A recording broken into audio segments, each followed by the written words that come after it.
এখন আমরা দেখব সপ্তম অধ্যায়ের 50টি গুরুত্বপূর্ণ এমসিকিউ। কর্মকর্তা কর্মচারী নিয়োগ ও তাদের কর্মের শর্তাবলী কী দ্বারা নির্ধারিত হয়? সংসদ আইনের দ্বারা। সংবিধানের কত অনুচ্ছেদ অনুসারে বাংলাদেশ কর্ম কমিশন গঠিত হয়েছে? 137। কর্ম কমিশন কার নিকট বার্ষিক রিপোর্ট প্রদান করেন? রাষ্ট্রপতি। বাংলাদেশ সরকারি কর্ম কমিশনের প্রধানকে? চেয়ারম্যান। বাংলাদেশের সংবিধান অনুসারে সকল ক্ষমতার মালিককে? জনগণ। সরকারি কর্ম কমিশনকে কেন একটি নিরপেক্ষ সংস্থা বলা হয়েছে? দুর্নীতিমুক্ত নিয়োগ পদ্ধতি। সরকারি কর্ম কমিশনের সদস্যদের কার্যকাল কত বছর বয়স পর্যন্ত? 65 বছর। কর্ম কমিশন কর্তৃক পেশকৃত বাৎসরিক রিপোর্ট রাষ্ট্রপতি কোথায় উপস্থাপনের ব্যবস্থা করেন? জাতীয় সংসদে। স্পয়েলস সিস্টেম কি? দলীয় সুযোগ। বিশ্বের প্রায় সর্বত্র কোন বিভাগের প্রাধান্যের উপর জোর দেওয়া হয়েছে? বিচার বিভাগ। রাষ্ট্রপতি ও মন্ত্রিপরিষদ কর্তৃক প্রণীত আইন বাস্তবায়নের দায়িত্ব কার? রাষ্ট্রের স্থায়ী কর্মকর্তাদের। বাংলাদেশের কর্ম বিভাগকে কয় ভাগে ভাগ করা যায়? 2 ভাগে। 1972 সালে বাংলাদেশ কর্ম কমিশন নির্দেশ জারি করেন রাষ্ট্রপতি। বাংলাদেশ সরকারি কর্ম কমিশন রাষ্ট্রপতির কত নং অধ্যাদেশ ছিল? 57 নং। কর্ম কমিশনের সভাপতি ও সদস্যগণ দায়িত্ব ভার গ্রহণের পর কত বছর পর্যন্ত স্ব পদে বহাল থাকবেন? 5 বছর। কোনো বিষয় সম্পর্কে কমিশনের পরামর্শ চাওয়া হলে বা কমিশনের দায়িত্ব সংক্রান্ত কোনো বিষয় কমিশনের নিকট প্রেরণ করা হলে সেই সম্বন্ধে তারা কাকে উপদেশ দান করেন? রাষ্ট্রপতিকে। মোজাম্মেল দলীয় বিবেচনায় চাকরি পেয়েছে, সে সরকারি কাজে কি সমস্যা তৈরি করবে? দলপ্রীতি। কর্ম কমিশনের সাথে বাংলাদেশের মহামান্য রাষ্ট্রপতি কিভাবে জড়িত? সভাপতি নিয়োগে। কর্ম কমিশনের সাথে রাষ্ট্রপতির উপদেশ বিনিময়ের কারণ কি? সুষ্ঠু ব্যবস্থাপনা। সরকারি কর্ম কমিশনের সভাপতি ও অন্যান্য সদস্য রাষ্ট্রপতি কর্তৃক নিযুক্ত হবেন। এ কথাটি বলা হয়েছে সংবিধানের কত নং অনুচ্ছেদে? 140 নম্বর। বাংলাদেশে কর্ম কমিশনের নিরপেক্ষতা বিঘ্নিত হয় কিভাবে? দলীয় নির্বাচনের কারণে। সংসদ প্রণীত যে কোনো আইন সাপেক্ষে কর্ম কমিশনের সভাপতি ও সংসদের কর্মের শর্তাবলী কার আদেশে নির্ধারিত হয়? রাষ্ট্রপতি। সাংবিধানিক প্রতিষ্ঠান হল সরকারি কর্ম কমিশন এবং মহা হিসাব নিরীক্ষক 2 এবং 3।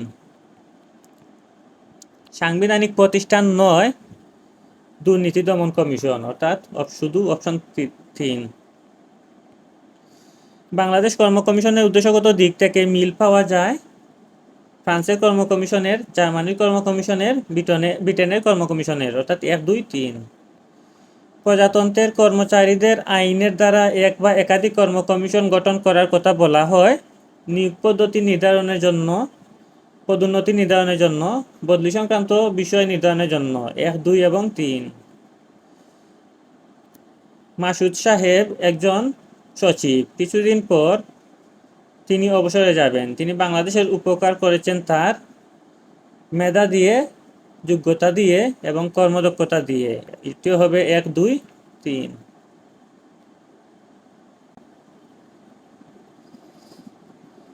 কর্ম কমিশনের সভাপতি নিযুক্ত হয় রাষ্ট্রপতির ইচ্ছায়, 20 বছরের অভিজ্ঞতায়, 20 বছরের অধিক অভিজ্ঞতায়, অর্থাৎ 1, 2, 3। সাংবিধানিক পদের অধিকারী কর্ম কমিশনের সভাপতি এবং কর্ম কমিশনের সদস্য 1 এবং 3। নির্বাচন কমিশন কিভাবে নির্বাচন পরিচালনা করে? সংবিধান অনুযায়ী। প্রধান নির্বাচন কমিশনারকে কে নিয়োগ দেন? রাষ্ট্রপতি। কোনটি নির্বাচন কমিশনারের কাজ নয়? উপজেলা চেয়ারম্যানদের শপথ বাক্য পাঠ করানো। বাংলাদেশের সংবিধানে কোন অনুচ্ছেদ অনুযায়ী নির্বাচন ব্যবস্থায় সংগঠন, নির্বাচনী বিধিবিধান এবং নির্বাচনী এলাকা সীমানা নির্ধারণের জন্য নির্বাচন কমিশন গঠনের ব্যবস্থা রয়েছে? 118 নং। নির্বাচন কমিশনের সভাপতিকে? প্রধান নির্বাচন কমিশনার। সংসদ প্রণীত আইনের বিধান সাপেক্ষে কে নির্বাচন কমিশনারদের কাজের শর্তাবলী নির্ধারণ করবেন? রাষ্ট্রপতি। এ পর্যন্ত বাংলাদেশে কতজন প্রধান নির্বাচন কমিশনার কর্মরত আছেন?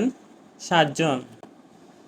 রাষ্ট্রপতি পদের মেয়াদ অবসানের কারণে উক্ত পদে শূন্য হলে মেয়াদ সমাপ্তির তারিখের পরবর্তী কত দিনের মধ্যে শূন্য পদ পূরণের জন্য নির্বাচন অনুষ্ঠিত হবে? 90 দিনের মধ্যে। নির্বাচন কমিশনের কাজ কি? নির্বাচন পরিচালনা করা। বাংলাদেশে নির্বাচন কমিশন ভোটার তালিকা প্রণয়ন করে, সংসদ নির্বাচনী এলাকা নির্ধারণ করে। 1 এবং 3। নির্বাচন কমিশনের দায়িত্ব হল নির্বাচন অনুষ্ঠান করা, নির্বাচিত এলাকার সীমানা নির্ধারণ, ভোটার তালিকা প্রস্তুত করা। নির্বাচন কমিশন সুষ্ঠু নির্বাচনের স্বার্থে যে ধরনের কার্যক্রম গ্রহণ করে: ভোটার তালিকা বিধিমালা সংশোধন, চূড়ান্ত ভোটার তালিকা প্রকাশ, ব্যালট বাক্স ব্যবহার। নির্বাচন কমিশনের স্বাধীনতা ও নিরপেক্ষতা প্রয়োজন, কারণ এতে সুষ্ঠু ও নিরপেক্ষ নির্বাচন অনুষ্ঠিত হয়, যোগ্য জনপ্রতিনিধি নির্বাচিত হয়। নির্বাচন তফসিল ঘোষিত হওয়ার পরে আদালত কোনো বিষয়ে 1 এবং 3। নাবিলা ঢাকা বিশ্ববিদ্যালয়ে পড়ে। আসন্ন জাতীয় নির্বাচনে সে তার পছন্দের প্রার্থীকে ভোট দিতে চায়, তাই সে একটি সংস্থার অফিসে যায়। উক্ত অফিস তাকে একটি পরিচয়পত্র প্রদান করে। সে পরিচয়পত্র দ্বারা ভোট প্রদান ছাড়াও অনেক গুরুত্বপূর্ণ কাজ করতে পারবে। নাবিলা কোন সাংবিধানিক সংস্থার অফিসে যায়? নির্বাচন কমিশন।